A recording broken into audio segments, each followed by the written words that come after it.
மாரண்டாள்ளி பேரூராட்சியில் ஒகேனக்கல் கூட்டு குடிநீர் திட்ட குழாய் உடைப்பு, தினசரி பல ஆயிரம் லிட்டர் குடிநீர் சாக்கடையில் கலப்பதால் பொதுமக்கள் குடிநீர் பற்றாக்குறையால் அவதி.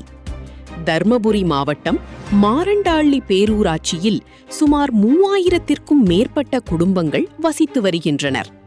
இந்த குடும்பங்களின் குடிநீர் தேவையை பூர்த்தி செய்ய ஒகேனக்கல் கூட்டு குடிநீர் திட்டம் மூலமாக தினசரி 6.5 லட்சம் லிட்டர் தண்ணீர் மக்களின் வரிப்பணம் சுமார் மாதம் 3 லட்சம் ரூபாய் செலுத்தி குடிநீர் பெறப்படுகிறது.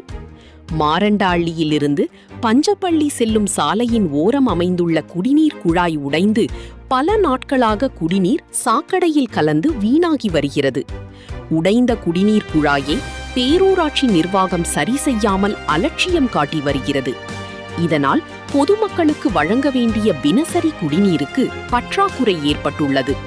குழாயை சரி செய்து முறையாக குடிநீர் வழங்க பொதுமக்கள் பல முறை கோரிக்கை விடுத்தும் பேரூராட்சி நிர்வாகம் கண்டுகொள்ளவில்லை என பொதுமக்கள் குற்றம் சாட்டுகின்றனர். எனவே மாவட்ட ஆட்சியர் உடனடியாக குடிநீர் குழாயை சரி செய்து சீரான குடிநீர் வழங்க வேண்டும் என பொதுமக்கள் கோரிக்கை விடுத்துள்ளனர்.